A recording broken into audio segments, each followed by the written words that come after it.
Favorite two features of Figma? Yeah.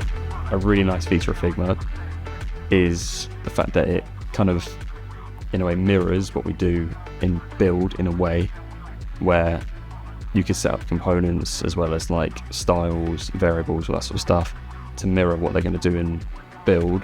And so therefore there's this nice sort of bridge between the two. That's quite a nice feature.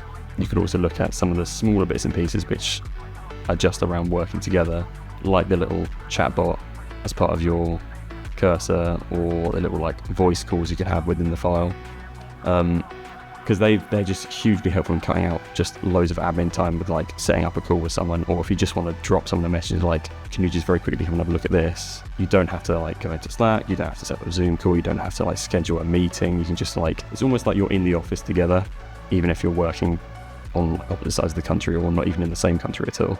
Little things like that are just amazing in Figma, but of course like bigger features and how they handle massive libraries and how they handle components as well as handing it off to developers is like a huge thing with Figma.